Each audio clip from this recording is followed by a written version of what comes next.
Agnès frappe à la porte. Elle entre. Salut ma soeur chérie. Pose les mains sur les épaules de Laura qui les enlève brusquement. Agnès part en arrière. Dis donc, c'est toujours... Enfin, ouais. Ça n'a pas changé, c'est toujours aussi moche. Et toi, ton look, il est assez... Ça fait 5 ans. Arrête, c'est plus une gamine.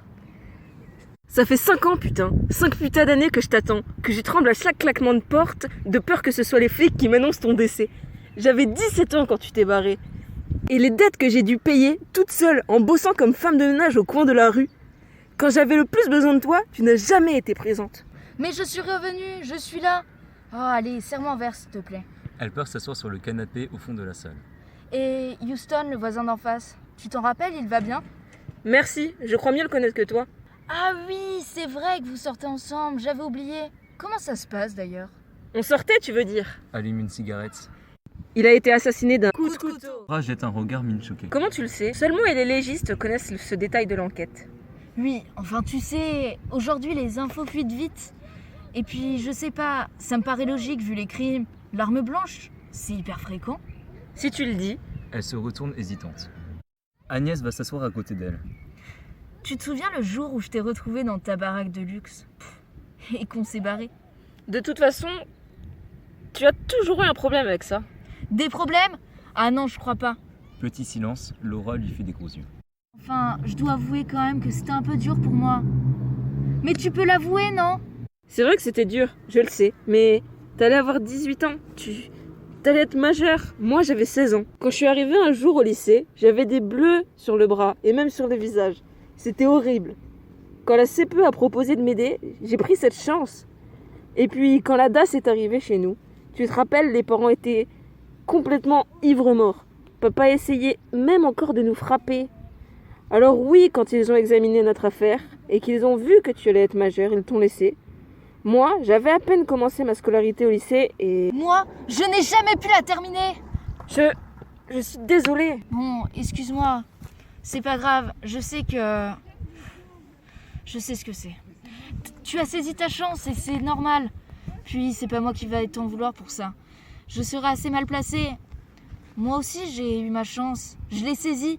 J'ai saisi celle qu'on m'a proposée. C'est pour ça que je suis partie. Aujourd'hui, j'ai trouvé un travail et je m'en sors maintenant, ça va mieux. D'ailleurs, en parlant de ça, je vais payer ce mois-ci. Tu ne m'as pas prévenu.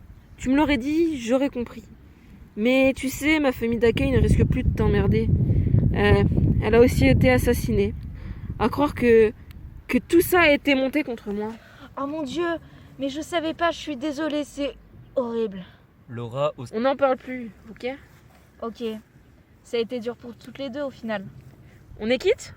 On est quitte? Chin. Sinon, tu te souviens quand on a emménagé ici? Ah, je me souviens surtout du vieux qui nous a proposé ce vieux plan. C'était la nuit et... Flashback.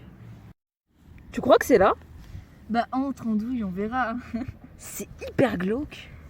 Mais c'est mieux que rien, au moins on est ensemble. Tu viens en visite? Je crois que le tour du propriétaire va être assez rapide. Elles se poursuivent dans toute la salle et sautent sur le lit en rigolant. Tu as vu le voisin? Ouah, il est vraiment pas mal. T'es sérieuse? Elles font semblant de se battre. Retour dans le présent. C'est vrai que c'était vraiment drôle. Je me souviens aussi de notre première soirée avec les voisins de l'appart. Je ne sais pas si c'est vraiment un bon souvenir, on était complètement paumés. Mais les soirées comme ça, mais c'est vraiment mémorable.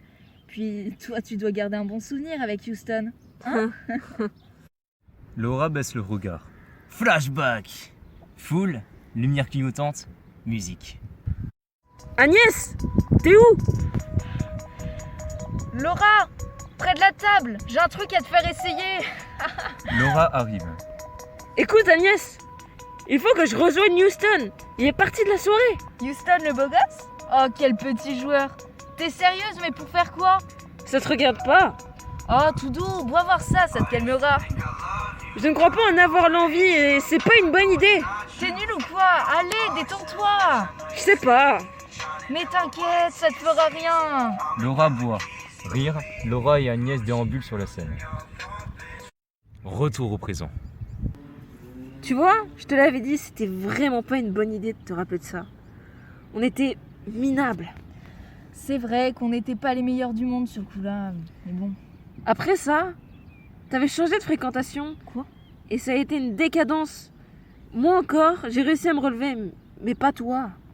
Aujourd'hui, je suis là, hein. J'ai un job, niveau réussite professionnelle, je pense que je suis pas mal. Tout va mieux pour moi. Comme quoi, pas la peine d'avoir un bac+5, surtout pour finir femme de ménage. Oh. J'en suis là parce que je t'attendais, je te rappelle. Je me voyais mal partir d'ici alors que t'étais jamais revenu. Puis j'ai assez de qualifications pour reprendre un job très bien payé. J'étais major de ma promo. Les gens vont se bousculer pour me prendre dans leur entreprise. J'étais vraiment forte en compta. Agnès jette des regards furtifs sur son sac. Ah oui? Petit silence de réflexion. En parlant de ça, j'ai le fric pour ce mois-ci. Je vais le poser où? 3e porte à gauche en sortant dans le couloir. Le code, c'est 3 gros coups de sonnette et des petits coups. Ah ok. Une fois Agnès partie, Laura fouille son sac et découvre un pistolet. Elle le prend. Elle découvre des photos de la famille d'accueil morte et Houston assassiné. Oh mon Dieu! Qu'est-ce qu'elle fout avec ça? J'en reviens pas. Agnès entre. Qu'est-ce que tu fais avec ça? Je te préviens, je vais prévenir les flics. Ne fais pas ça et je te jure que ça ira très mal pour toi. C'est pas un joujou. Redonne-moi ça très vite. J'ai vu les photos. Comment tu peux faire ça? Tu me dégoûtes. Mais pas la peine de crier. Ton commère et moi avons une petite discussion et alors qu'il est... Il est muet comme une tombe, si je puis dire. Maintenant, repose ça. Repose ce pistolet. Laura essaie de tirer mais rien. Laura lâche le pistolet. Moi, j'ai fait tout ça pour retrouver ma chère sœur chérie. En tout cas, ça fait plaisir que ce soit partagé, hein? T'es folle! Moi, je pensais que t'étais revenue m'aider, me consoler, me voir. Comme des vraies sœurs, se prendre dans les bras. Toi, tu connais pas l'amour fraternel. J'aurais dû m'en douter. À la place, tu m'as trahi. Agnès avance et la poignarde. Laura est à genoux mais respire encore difficilement.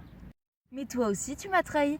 Quand je pense au jour où tu as tout dénoncé, sans même parler de ma situation que je vivais, j'y crois pas. Tu as eu la chance de vivre dans une famille d'accueil qui t'a aimé.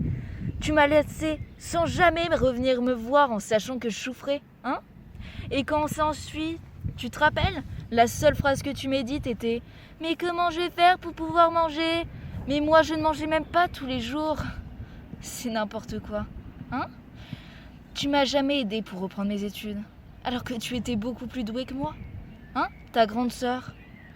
Et quand Houston prêtait attention à toi, et que tu as foncé dessus, mais en oubliant que j'avais des sentiments pour lui, là, ça a été trop. Alors, oui, j'ai tué toutes les personnes que tu aimais, pour que tu souffres toi aussi. Et je dois avouer que ça a marché. J'ai même pris du plaisir.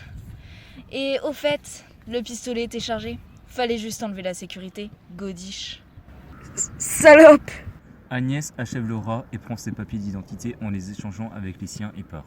Laura utilise son dernier souffle, se saisit du pistolet et la tue.